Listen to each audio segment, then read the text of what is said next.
Kwenye Chozi la Moyo, story ni kwa kubwa sana kwamba inatarajiwa kuwa bonge moja la kazi. Hebu tuambie wewe, kama ni msanii ambaye umeshiriki kwenye hii kazi, utuambie Chozi la Moyo ni series ya namna gani? Watu wanataka kufahamu. Hebu tupe hapo kwa ufupi. Bwana, yani kama ilivyokuepo mashabiki wetu au vipi supporter wetu wanavyosubiria kwa hamu, maana tumekuwa kimya sana kutoka kwa mkurugenzi wetu Mtete. Ila mara hii tumeona sio kweli. Chozi la Moyo. Yeah. Imagine kwanza jina lenyewe Chozi la Moyo. Ndio. Ni movie ambayo sitaki niwafungukie sana. Pengine tuwekeni surprise, ila ni kazi ambayo ya moto. Ndio. Ina hot scene. Ndio. Pia series ambayo ukitazama utaipenda kwa sababu inahusu maisha ya kweli, maisha yetu. Ndio. Nikizungumza maisha yetu nadhani wengi wanaelewa. Oh, yeah. Inaitwa Chozi la Moyo. Safi. Bwana, bila shaka tumepata kitu, tumeanza kupata udambu, si ndio? Lakini bado mimi niko na wewe mwanzo mpaka mwisho, si ndio? Wewe kwenye hii kazi umecheza kama nani? Yani ushiriki wako mle ndani umeperform kama nani? Bwana, ushiriki wangu mimi katika Chozi la Moyo nimecheza kama mhusika ambaye napitia mikasa na changamoto nyingi. Yeah. Mfano kuna scene ambayo nimecheza, yani namsaidia mtu kuchukulia kwamba nimetoa kama msaada, naamini ile kauli sasa kama wema unaweza kukuponza. Yeah. Nafanya msaada, namsaidia mtu, alafu mwisho wa siku ndo nakuwa chanzo na sosi ya mimi kuwa na matatizo na migogoro yote ambayo yanatokea katika Chozi la Moyo. Okay.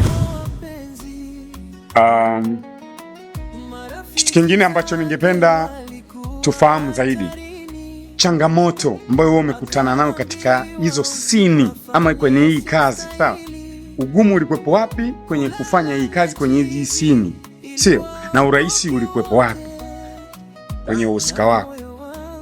Hilo kwa kweli ugumu upo, na pia ugumu naweza nikasema upo kwa sababu ni changamoto za kazi na sanaa ndo maisha yetu. Yeah. Changamoto mimi nilopitia nilikuwa na wiki kama 2 sijaonekana location, hata sini zangu pia zilikuwa katika wasanii ambao walikuwa wamebaki sini zao zina deni, yani viporo. Mimi pia mmoja wapo. Lakini changamoto pia ilipelekea niliumwa, nikalazwa. Kwa hiyo ndani ya wiki nzima kidogo nilikuwa na changamoto hata kupokea simu ziliita nyingi, message kwa simu wakati mpaka nakuja sasa napona na kuwa fresh ile wiki ya pili. Tegemea tena niingie mzigoni. Changamoto tena, unajua kuumwa ibada. Napata tena kuumwa, lakini nashukuru Mungu. Yeah. Kazi tumeimaliza. Yeah. Hivyo kibishi yani. Na changamoto niliyopitia nyingine kwenye misukosuko.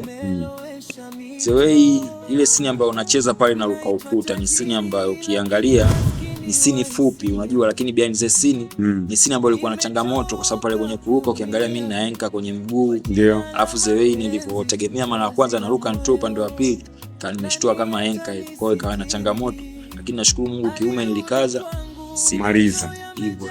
Yes, bila shaka tumeendelea kupata udambu kuhusiana na project nzima, lakini bado tuko na yeye. Twende tukafahamu sasa, kuelekea moja kwa moja kwenye uzinduzi.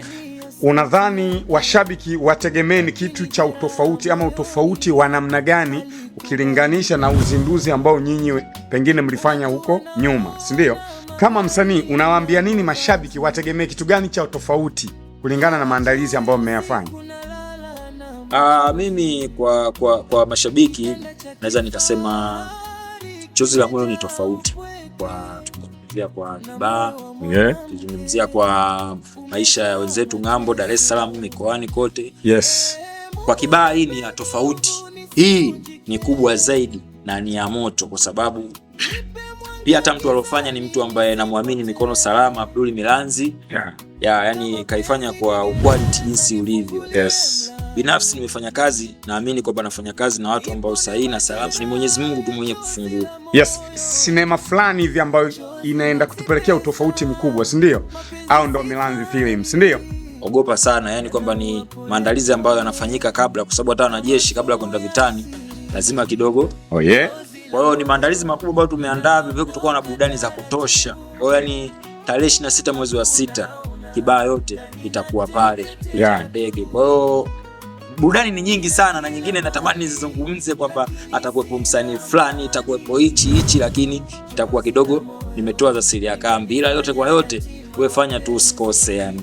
Sio mbaya, wataendelea kupata taarifa kadri siku zinavyoendelea kusogea. Tutawajulisha location ni wapi, lakini nani na nani, yes, kwenye list nzima ya wasanii nani na nani wanapanda kwa stage watakuja kufahamu hapo baadaye. Lakini nikupe nafasi ya mwisho tukiwa tunaelekea kufunga. Mimi natamani wajulishe ama utume salamu kwa watu wasiopungua kama 3 mpaka 4 hivi. Hebu toa mashavu kwa wana ili wakae mkao wa kula kufikia hiyo tarehe 26. Karibu. Bwana, kabla ya yote kwanza salamu zangu mimi natuma kwa supporter wangu wote, shabiki zangu wote ambao wanamsupport Kwido toka kaanza kwenye maisha yake ya sanaa mpaka hapa sasa. Yaani shabiki yangu nazungumzia yoyote yule ambaye ananisupport katika kazi zangu. Suni tunakuja na chozi la moyo. Hizo salamu zangu za kwanza kwa mashabiki wote wanaonisupport. Oh yeah. Support. Pia pili natuma kwa shout sana kwa wanangu wa Kibaha TV. Namzungumzia Savage ID. Oh yeah. Zia Official Brownie. Yeah. Namzungumzia Ethan Director. Oh yeah. Hao ni watu ambao pia mimi wapo nyuma yangu kwenye support. Na nina imani siku hiyo watakuwepo. Bila shaka. Wape salamu. Zimefika hizo. Sawa. Salamu zangu za mwisho bwana ziende kwa hapa kidogo imekuwa mtihani. Hapo ndo kipengele na nilikuwa napasubiria hapo. Je, utamwagika au utaifungia kwenye box? Tamani nimwagike, lakini sasa mwisho wa siku nani atatoa? Tuli kwa hapo haya za mwisho. Mimi naomba tu salamu zangu za mwisho ziende kwa wewe maliza kiume. Salamu zangu za mwisho ziende kwa mama mzaa Chema, mama yake Kwido na Oxo. Yep. Pote alipo mkubwa wangu zimfikie na baraka zako ziendelee kuwepo katika safari yangu ya sanaa. Yeah. Bwana poa, mimi niseme fresh, asante sana kwa time yako. Mungu akibless, tutakutana tena siku nyingine. Wape sana salamu Kibaha TV, waambie tutakuja kwa ajili yao na wao watakuja kwa ajili yetu. Ciao.